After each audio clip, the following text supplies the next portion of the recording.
Everyone, कैसे हैं आप सब। तो हम लोग तैयारी कर रहे हैं सीटेट जनवरी 2024 की। आज की वीडियो में मैं आप लोगों के साथ में साइंस कंटेंट का एक न्यू वीडियो के साथ में स्वागत करती हूँ। ये जो कंटेंट का वीडियो है वो पेपर 2 के लिए स्पेशली होने वाला है। यानी कि हम लोगों को पता है कि अगर आप लोगों ने साइंस और मैथ्स के का अगर आप लोग पेपर दे रहे हैं तो आपका जो साइंस है वो 30 मार्क का आने वाला है, जिसमें 50 मार्क की तो आप लोगों की पेडागोजी आएगी और 50 मार्क का कंटेंट आएगा। 50 मार्क की जो पेडागोजी है वो मैं ऑलरेडी अपने चैनल पर आप लोगों को कंप्लीट करवा चुकी हूँ और अब जो है वो मैंने कंटेंट स्टार्ट किया है। तो इससे पहले मैं आप लोगों के साथ में एक टॉपिक डिस्कस कर चुकी हूँ, फूड एंड इट्स कंपोनेंट, वो टॉपिक, और आज का डे सेकंड है। आज की वीडियो में मैं आप लोगों के साथ में रेशे और वस्त्र यानी कि फाइबर्स एंड क्लोथ्स के बारे में हम लोग डिस्कस करेंगे कि क्या होता है, कैसे रेशे बनते हैं, कपड़े कैसे बनते हैं और इनमें से क्या क्या क्वेश्चंस हम लोगों से एग्जाम में पूछे जाते हैं, उन सब के बारे में हम लोग डिस्कस करेंगे। थोड़ा सा डिटेल में होगा और एनसीईआरटी को बेस में रखकर होगा, यानी कि 6, 7, 8 की एनसीईआरटी को ध्यान में रखकर किया जाएगा, राइट। तो फिर चलिए बिना किसी देरी के वीडियो को स्टार्ट करते हैं। सबसे पहला आता है वस्त्र। जो होते हैं वो धागों या तागों से मिलकर बने हुए होते हैं। हमको पता है कि कपड़े जो होते हैं, हमारे वस्त्र होते हैं, वो या तो धागों से बनते हैं या फिर तागों से बनते हैं। तागे भी आगे तंतुओं से मिलकर बने हुए होते हैं और तागे जो होते हैं वो आगे छोटे छोटे तंतुओं से, यानी पहले तंतु, तंतु से तागे और फिर वस्त्र बना दिए जाते हैं। कुछ तंतु ऐसे होते हैं जो cotton, jute, silk and wool जो जंतु या पादप से प्राप्त होते हैं प्राकृतिक, यानी जो प्रकृति से तंतु प्राप्त होते हैं वो प्राकृतिक होते हैं।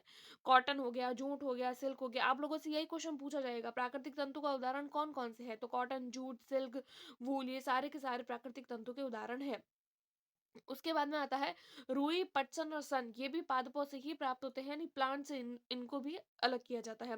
ऊन और रेशम जो होते हैं वो जंतुओं से प्राप्त तंतु होते हैं, यानी एक तो ऊन और एक रेशम, ये दोनों जो होते हैं वो जंतुओं से प्राप्त किए जाते हैं। यानी कि वो जो प्रकृति से प्राप्त हो रहे हैं वो प्राकृतिक है, चाहे वो पादप हो चाहे वो जंतु हो। उसके बाद में देखिए, जंतु से प्राप्त हो रहे हैं, यानी ऊन जो होती है वो ऊन जो होती है वो हम लोगों को भेड़ से मिलती है और रेशम जो होता है वो रेशम कीट से, इसीलिए हम इनको जंतुओं से प्राप्त बोलते हैं। ऊन जो होती है वो शिप से, यानी कि हम लोगों को भेड़ से मिलती है, गॉड से, रैबिट से, याक एंड ऊंट से भी प्राप्त होती है। यानी कि ऊन जो होती है वो इन सारे के सारे जंतुओं से हो सकती है। रेशम, रेशमी तंतु, रेशम कीट, कोकून से प्राप्त होता है। यानी रेशम जो होता है वो रेशमी तंतु होता है, रेशम कीट, कोकून उससे प्राप्त होता है। ये सभी प्राकृतिक होते हैं क्योंकि प्रकृति से प्राप्त होते हैं। कुछ फाइबर जो केमिकल से भी बनाते हैं उन्हें सिंथेटिक बोलते हैं या फिर संश्लेषित संश्लिष्ट तंतु भी बोलते हैं। यानी कुछ फाइबर ऐसे होते हैं जो केमिकल से बनाए जाते हैं, उन्हें सिंथेटिक फाइबर या फिर संश्लिष्ट तंतु कहते हैं, जैसे कि पॉलिस्टर हो गया, नायलॉन हो गया, एक्रिलिक हो गया, ये सारे। उसके बाद में देखते हैं कॉटन या रुई के लिए काली मृदा या फिर उष्ण जलवायु की आवश्यकता होती है। यानी कि कॉटन के ये क्वेश्चन है ना, काली मृदा वाला, ये आप लोगों को एग्जाम में पूछा जाएगा और ये एनसीईआरटी में सारी की सारी चीजें लिखी गई है कि कॉटन जो होता है वो कहाँ से मिलता है। यानी कि कॉटन के प्लांट को उगाने के लिए किस तरीके की सॉइल की जरूरत रहती है, तो आप लोग ध्यान में रखिएगा, ब्लैक सॉइल। और जो उष्ण जलवायु होती है, यानी एनवायरमेंट जो होता है वो भी गर्म, हॉट होना चाहिए। अब हम देखते हैं कि कपास जो होता है वो हम लोगों को किस तरीके से मिलता है, यानी कि कॉटन हम लोगों को किस तरीके से प्राप्त होता है। तो देखिए, कॉटन को प्राप्त करने के लिए कपास पादप की जो कपास गोलक होते हैं, कपास यानी कि जो कॉटन होता है, कॉटन को कैसे प्राप्त करते हैं, तो कॉटन का जो प्लांट होता है उसके अंदर गोलक होते हैं। वो जो पूर्ण रूप से परिपक्व हो जाते हैं तो उसके बीज टूट जाते हैं और खुल जाते हैं। अब कपास तंतुओं से ढके कपास बीज प्राप्त होते हैं, यानी कि अब जो कपास होते हैं बीज प्राप्त होते हैं कपास के प्लांट से, जो कपास तंतुओं से ढके हुए रहते हैं और ऐसे बीज हम लोगों को प्राप्त हो जाते हैं। ये कपास के गोलक जो होते हैं वो पहले हाथ से पिक किए जाते हैं, फिर तंतुओं को धागों से अलग करते हैं, यानी कि धागे जो होते हैं उनको उन तंतुओं से अलग करते हैं। यह जो क्रिया होती है वो कपास ओटना गाइनिंग ऑफ कॉटन कहलाता है। यानी कपास ओटने की प्रक्रिया जो होती है वो ये कहलाती है, यानी कि कपास के गोलक को हाथों में से अलग करना और तंतुओं को धागों से अलग करने की जो क्रिया होती है वो गाइनिंग ऑफ कॉटन कहलाती है। उसके बाद में देखते हैं कपास का सर्वाधिक उत्पादन जो होता है वो गुजरात में और महाराष्ट्र में हम लोगों को देखने को मिलता है। फिर आता है जूट या फिर पटसन। जूट के तंतु जूट पादप के तने से प्राप्त होते हैं। भारत में इनकी खेती वर्षा ऋतु में होती है। जूट या फिर पटसन जो होता है, जूट जो होता है वो जूट के प्लांट में भी स्पेशली तने से प्राप्त होता है और इसकी खेती वर्षा ऋतु में की जाती है। और भारत में जूट जो होता है वो बिहार में, असम में, बंगाल में, बंगाल में उगाया जाता है। उसके बाद में आता है पटसन पादप को पुष्पन अवस्था में काटते हैं, यानी कि पटसन जो प्लांट होता है उसको जब उसकी पुष्पन अवस्था होती है, फ्लावरिंग की जब उसकी सीजन होती है तो उसको काट लेते हैं। फसल को कटिंग करने के बाद में पादप का जो तना होता है उसको पानी में कुछ दिन के लिए डुबो कर रख देते हैं, जिससे तना जो होता है वो पूरा गल जाता है, जिसमें पटसन तंतुओं से हाथों को अलग कर लेते हैं। उसके बाद में देखते हैं वस्त्रों को बनाने से पहले तंतुओं को तागों में बदला जाता है, यानी कि जब वस्त्रों कपड़े को जब बनाया जाता है तो उससे पहले तंतुओं को तागों में बदला जाता है। रेशा से तागा बनाने की प्रक्रिया को कताई कहते हैं। देखिए जो कताई वर्ड है ना, ये इंपॉर्टेंट है, इसको थोड़ा ध्यान में रखिएगा कि वस्त्रों को बनाने से पहले तंतुओं को तागों में बदलते हैं, यानी पहले तंतु बनते हैं, फिर तागे बनते हैं, फिर वस्त्र बनते हैं। और रेशों से तागा बनने की जो क्रिया होती है उसको ही हम लोग कताई कहते हैं। उसके बाद में कताई करने के लिए या फिर तो तकुआ का उपयोग करते हैं या कतली का चरखा का यूज किया जाता है। तागे से वस्त्र बनाने की बहुत सारी मेथड्स होती है, बहुत सारी विधियां होती है। क्या क्या विधियां हैं इसकी? देखिए वीविंग सबसे पहले, यानी कि बुनाई, और दूसरा होता है नीटिंग यानी कि बंधाई। अब वीविंग और नीटिंग क्या होता है? देखिए वीविंग करने के लिए धागों के दो सेट लिए जाते हैं, उसको अरेंज करते हैं और धागे से वस्त्र बनाना, यानी कि धागे के दो सेट लेकर उनको दोनों को अरेंज कर लेते हैं और उससे वस्त्र बनाते हैं, ये बुनाई कहलाता है। बुनाई हथकरघा करघा द्वारा की जाती है। उसके बाद में आता है नीटिंग। नीटिंग का मतलब होता है बंधाई, जिसको हिंदी में कहा जाता है। इसमें केवल एक ही धागे से एक एक धागे को जोड़ते हैं और वस्त्र बनाते जाते हैं। उसके बाद में आता है पुराने समय में इंडियंस जो भी वस्त्र पहनते थे वो कॉटन का बना, यानी पुराने समय में हम लोग कॉटन के कपड़े पहनते थे। यह कॉटन गंगा नदी के आसपास वाले भाग में होते थे, यानी कि ये जो कॉटन होती थी वो जो गंगा रिवर है उसके आसपास वाले रीजन से हम लोगों को मिल जाती थी। उसके बाद में आता है फ्लैक्स, भी एक तरीके का, यहाँ पे मैंने इंग्लिश में फ्लैक्स लिख लिया है भूल से, लेकिन आप लोग ध्यान रखिएगा FLAX होता है, फ्लैक्स होता है। फ्लैक्स भी एक प्रकार का प्लांट ही होता है जो हमें नेचुरल फाइबर देता है, यानी कि जिस तरीके से नेचुरल फाइबर हम लोगों को ऊन वगैरह सब मिल रहे थे, उसी तरीके से फ्लैक्स भी एक प्रकार का प्लांट है जिससे हम लोगों को नेचुरल फाइबर मिलता है। पुराने समय में इजिप्ट के लोग जो है वो कॉटन के साथ फ्लैक्स भी उगाते थे, नील नदी के पास में। फ्लैक्स को इजिप्ट के लोग कॉटन के साथ साथ में फ्लैक्स भी उगाते थे, जिसका उपयोग वस्त्र यानी फाइबर बनाने में किया जाता था। उसके बाद में हम लोग देखते हैं ऊन के बारे में, यानी कि वूल के बारे में। वूल जो होती है वो हमें शिप से, गॉड से, याक, रैबिट आदि से प्राप्त होती है। उनकी त्वचा पर छोटे छोटे बाल होते हैं, उनको काट लेते हैं और उनसे ऊन को प्राप्त किया जाता है। याक वूल जो होती है वो मेनली तिब्बत और लद्दाख में प्राप्त होती है, यानी ये याक जो होता है, याक जानवर जो हम लोगों को तिब्बत और लद्दाख में मिलता है, इसीलिए सर्वाधिक उसकी ऊन भी हम लोगों को इन्हीं जगह पे मिलती है। उसके बाद में आता है अंगोरा वूल। अंगोरा गोट से प्राप्त होती है और कुछ हिली रीजन जैसे कि जम्मू कश्मीर आदि से भी प्राप्त होती है, यानी कि हिली रीजन यानी पहाड़ी क्षेत्रों से हम लोगों को अंगोरा वूल प्राप्त होती है। उसके बाद में ऊन को बकरी के बालों से भी अलग किया जा सकता है, यानी बकरी के बाल से भी कई बार हम लोगों को ऊन मिल जाती है। कश्मीरी बकरी की त्वचा के नीचे बहुत ही मुलायम बाल होते हैं, यानी कश्मीरी जो बकरी होती है उसकी स्किन के नीचे बहुत छोटे छोटे बाल होते हैं, सॉफ्ट होते हैं, जिससे एकदम फाइन शॉल बनाई जाती है, उसे पश्मीना शॉल भी कहते हैं और पश्मीना शॉल बहुत ज्यादा फेमस है, आप लोगों ने इसका नाम भी सुना होगा। ऊंट के बाल भी ऊन बनाने के लिए उपयोग में लिए जाते हैं।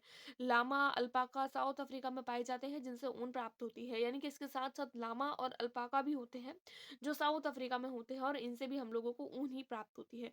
उसके बाद में हम लोग देखते हैं वर्णात्मक प्रजनन क्या होता है। देखिए भेड़ की कुछ नस्लों के शरीर पर बालों की घनी परत होती है, यानी कि भेड़ जो होता है उसकी कुछ कुछ यानी कि उसकी कुछ नस्लें ऐसी होती है, इनके शरीर के ऊपर बाल जो होते हैं वो बहुत ज्यादा होते हैं, जिससे अच्छी गुणवत्ता की ऊन प्राप्त होती है।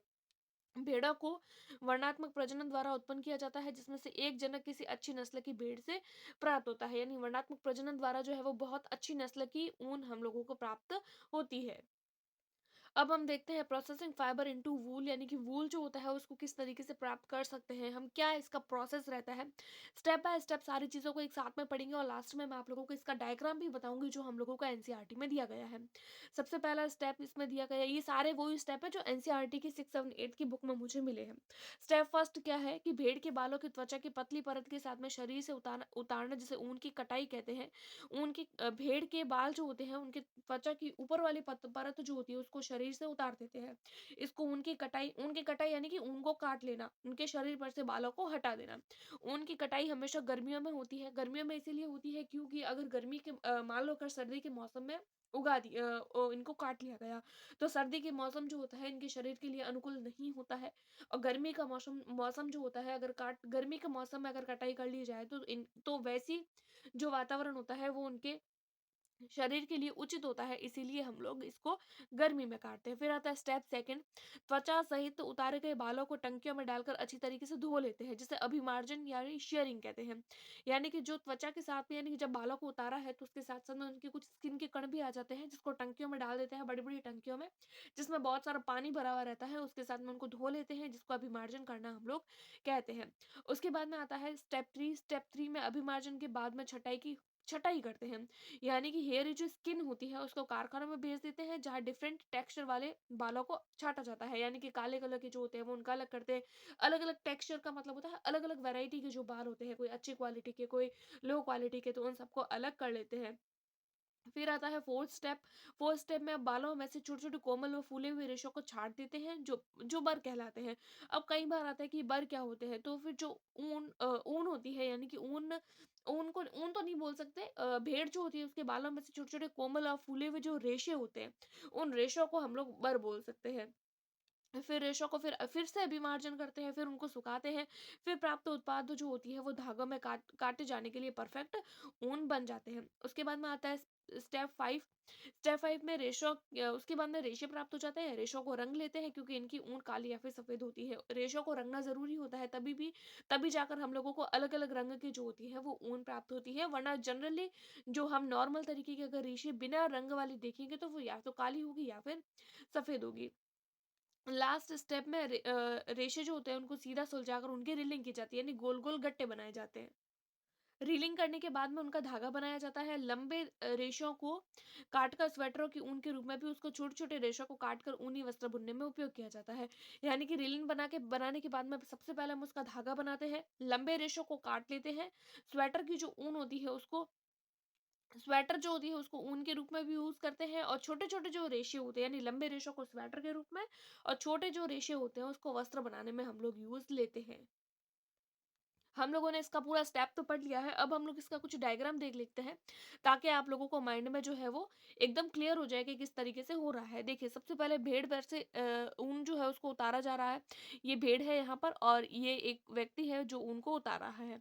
ऊन को उतारने के बाद में बी में क्या हो रहा है, टंकियों में अभिमार्जन, यानी कि ऊन जो है उसको यहाँ की जो ऊन होती है या फिर इसके जो बाल होते हैं उसको टंकियों में डालते हैं। टंकियों में डालने के बाद में इसमें से सारा जो भी प्रोसेस होता है उसको कंप्लीट करने के बाद में मशीनों के द्वारा अभिमार्जन करते हैं, यानी कि रंग करते हैं इनके ऊपर। उसके बाद में ऊन का धागा बनाते हैं, यानी कि रोलिंग करते हैं। मैंने बताया था ना आप लोगों को रोलिंग करना, तो ये इस तरीके से रोलिंग की जा रही है।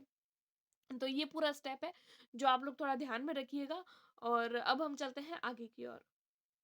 अब हम देखते हैं रेशम के बारे में, यानी सिल्क के बारे में। रेशम के जो रेशे होते हैं उनको भी जानता बोलते हैं, क्योंकि ये भी जंतुओं से प्राप्त होते हैं। रेशम के कीट रेशम के फाइबर बनाते हैं, यानी रेशम के कीट जो होते हैं उससे रेशम वाले फाइबर मिलते हैं। रेशम प्राप्त करने के लिए रेशम के कीटों को पालना रेशम कीट पालन कहलाता है। अब हम देखते हैं life cycle of silk moth, यानी कि सिल्क के जो कीड़े होते हैं उनकी क्या लाइफ साइकिल होती है। मादा रेशम कीट सबसे पहले क्या होता है, मादा रेशम कीट होती है जो अंडे देती है, जिनसे लार्वा निकलते हैं, जो कैटरपिलर, इल्ली या फिर रेशम कीट कहलाते हैं। ये जो लार्वा होते हैं ना, इनको या तो कैटरपिलर बोलते हैं, या इल्ली बोलते हैं, या रेशम कीट बोलते हैं। ये आकार में वृद्धि करते हैं। जब कैटरपिलर अपने जीवन चक्र की अगली अवस्था में प्रवेश करने के लिए तैयार होता है, तो यह प्यूपा होता है। यानी कि सबसे पहले ये कैटरपिलर बनते हैं, उसके बाद में ये प्यूपा बनता है, जो अपने इर्द गिर्द एक जाल बुनता जाता है। यह जाल अपने स्थान से बने रहने में सहायता करता है, यानी कि ये अपने शरीर के चारों तरफ ही जाल बुनता रहेगा। फिर ये अपने सिर को एक सिरे से दूसरे सिरे तक लेकर जाते हैं, ऐसे इस तरीके से लेकर जाते हैं। आठ आठ बनता है ना, जैसे गणित का आठ बनता है, इस तरीके से ये अपने सर के चारों तरफ इस तरीके से जो होती है उनकी लाट टपकती रहती है, और जो है वो इस तरीके का शेप जो होता है वो मिलता रहता है पतले तार के रूप में। फिर यह अपने सिर को एक सिरे से दूसरे सिरे तक लेकर जाते हैं। सिर की इस गति के समय कैटरपिलर पतले तार के रूप में प्रोटीन से बना एक पदार्थ स्रावित करता है, जो कठोर होकर रेशम का रेशा जो होता है वो बना लेता है। जल्दी ही कैटरपिलर जो होता है वो स्वयं को पूरी तरीके से रेशम के रेशों से ढक लेता है और प्यूपा बन जाता है। फिर से प्यूपा बन गया, और यह जो प्यूपा बनने की इस अवस्था होती है इसको कोकून कहा जाता है। यानी कि ये अपने शरीर के ऊपर इस तरीके से पूरी की पूरी जो है होती है वो प्रोटीन की लेयर, जो लेयर होता है वो बना लेता है, कि पूरा का पूरा शरीर जो होता है वो इससे ढक जाता है। और इसी जो यह जो आवरण होता है इसको कोकून बोला जाता है। कीट को इसके आगे का विकास कोकून के भीतर ही होता है। यानी अब जो कीट, अब ये कोकून बन गया, अब ये जो इस तरीके का आकार बना ना, अब ये कोकून है। अब इस कोकून के अंदर तो जो लार्वा था वो कोकून के अंदर ही रह गया। अब इसका जो कीट है वो कोकून के अंदर ही रहेगा और वहीं पर उसका पूरा का पूरा जो है वो विकास जो है वो होगा। रेशम के रेशों का उपयोग रेशम के वस्त्र बुनने में किया जाता है। यानी कि रेशम के वस्त्र बनाने के लिए रेशम के कीटों का उपयोग किया जाता है। रेशम उत्पादन में चीन विश्व में, यानी कि रेशम के उत्पादन में चीन विश्व में प्रथम स्थान पर है। ये बात आप लोगों को थोड़ी ध्यान में रखनी है, क्योंकि ये अलग से आप लोगों को नोट बनाकर एनसीईआरटी में दिया गया है। उसके बाद में हम लोग देखते हैं टसर। टसर रेशम, मूंगा रेशम, कोसा रेशम सभी कोकूनों से प्राप्त किए जाते हैं। यानी सब ये सारे के सारे रेशम जो होती है वो कोकून से ही प्राप्त होती है। सामान्य जो रेशम कीट होती है वो शहतूत रेशम कीट होती है। इस कीट द्वारा ही फाइबर लचीला और चमकदार होता है। यानी कि सबसे अच्छा तरीके का जो कीट होता है, सबसे अच्छा तरीके का जो लचीला और चमकदार फाइबर जिससे प्राप्त होता है, वो हम लोगों को जो है वो कोकून से ही प्राप्त होता है। अब हम इनका थोड़ा शहतूत की जो पत्तियाँ होती हैं, कीट होते हैं, पत्तियों के ऊपर किस तरीके से कीट अपना जो है वो पूरा का पूरा लाइफ साइकिल कंप्लीट करते हैं, उसको हम लोग थोड़ा देखते हैं। रेशम कीट का जीवन चक्र किस तरीके से होता है, तो देखिए ये जो है ये नर है और ये मादा है। वयस्क रेशम कीट में ये बदल जाते हैं। अब ये क्या कर रहे हैं, शहतूत की पत्तियों पर अंडे दे रहे हैं। ये शहतूत की पत्ती है और इसके ऊपर ये आप लोगों को जो है वो अंडे दिख रहे होंगे। शहतूत की पत्तियों के ऊपर अंडे हैं। अभी जो है वो रेशम कीट जैसे ये बड़ा होता है तो रेशम का कीट बन जाता है। उसके बाद में हम लोग देखते हैं ये कोकून, कोकून प्राप्त हो जाता है और कोकून से विकासशील जो है वो कीट, अब जैसे जैसे ये वृद्धि करेगा वैसे वैसे जो है वो अपने चारों तरफ कठोर आवरण बनाता रहेगा। हमने ये तो देख लिया कि रेशम का जो पादप होता है उससे कोकून कैसे प्राप्त करते हैं, किस तरीके से हम जो है वो रेशा प्राप्त करते हैं। लेकिन रेशम के कृषि पालन किस तरीके से किया जाता है, तो देखिए सबसे बीच वाला जो है वो आप लोगों को शहतूत का प्लांट नजर आ रहा होगा। ये शहतूत का प्लांट है और यहाँ पर आप लोगों को शहतूत की पत्ती दिख रही होगी। सबसे पहले देखिए, सबसे पहले क्या होता है, मादा रेशम कीट होते हैं। ये मादा रेशम कीट है, यहाँ पर आप लोगों को ये जो दिख रहा होगा और साइड में जो है वो इसके अंडे हैं। उसके बाद में हम लोग देखते हैं ये शहतूत का प्लांट है। अब ये जो क्या होगा, मादा रेशम कीट जो होता है ये इसके अंडे होते हैं वो इसकी शहतूत की पत्तियों के ऊपर देता है। ये इसकी पत्तियां हैं और इसकी पत्ती, ये इसकी पत्तियां हैं और इसकी पत्तियों के ऊपर जो है वो ये मादा रेशम कीट इसके अंडे देता है। उसके बाद में सी वाला आप लोगों को पॉइंट दिख रहा होगा कि शहतूत की पत्तियों को खाते हुए लार्वा कैटरपिलर, देखिए ये अब बड़ा हो गया है और ये इस तरीके से आप लोगों को जो दिख रहा है एक जीव, ये क्या कर रहा है, अब ये शहतूत की पत्तियों को खाने का काम कर रहे हैं और सबसे लास्ट में जो है वो हम लोगों को कोकून प्राप्त हो जाता है और कोकून के बाद में हम लोगों को जो है वो प्लांट, यानी कि पूरा का पूरा जो इस एक प्लांट से जो है वो हम लोगों को रेशम जो होता है वो मिल जाता है। रेशम का जो कीट था उसके बारे में आप लोगों को सब कुछ समझ में आ गया है। एक और टॉपिक जो मुझे आप लोगों को बताना था, जो हम लोगों ने ऊन के बारे में पढ़ा था, वैसे तो ऊन जब पढ़ाया था उसके साथ में वूल के साथ में पढ़ाना था, लेकिन फिर भी मुझे जो है वो बाद में ये जो कटिंग है वो एनसीईआरटी की बुक में मुझे बाद में मिली। एनसीईआरटी की बुक से ही मैंने इसको काट के लिया है कटिंग को, तो आप लोग थोड़ा ध्यान रखिएगा क्योंकि ये भी थोड़ी इंपॉर्टेंट है। सबसे पहले हम लोग देखते हैं कि कौन सी किस तरीके की भेड़ें होती है। देखिए भेड़ों की नस्लों के नाम लिखे गए हैं। फिर ऊन की गुणवत्ता, यानी किस तरीके की ऊन जो होती है उनसे प्राप्त होती है और कौन कौन से राज्यों में पाई जाती है। सबसे पहला हम लोग देखते हैं लोही प्रकार की जो ऊन, जो भेड़ होती है उससे अच्छी गुणवत्ता की ऊन मिलती है, जो राजस्थान और पंजाब में पाई जाती है। फिर आता है रामपुर बुशायर, बुशायर जिनसे भूरे कलर की ऊन प्राप्त होती है, जो यूपी में और हिमाचल प्रदेश में देखने को मिलेगी।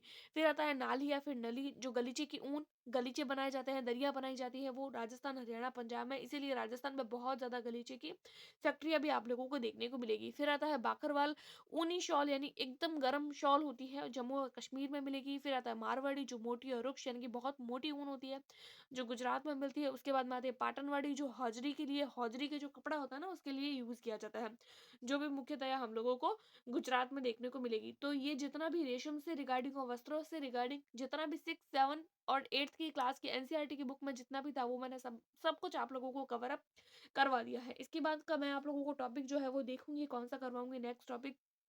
इस टॉपिक में से आप लोगों को इतने क्वेश्चंस देखने को मिलेंगे, इसके अलावा आप लोगों को कोई क्वेश्चन नहीं देखने को मिलेंगे। आप लोगों को अगर वीडियो पसंद आई है तो please like, subscribe and share. Thanks for watching.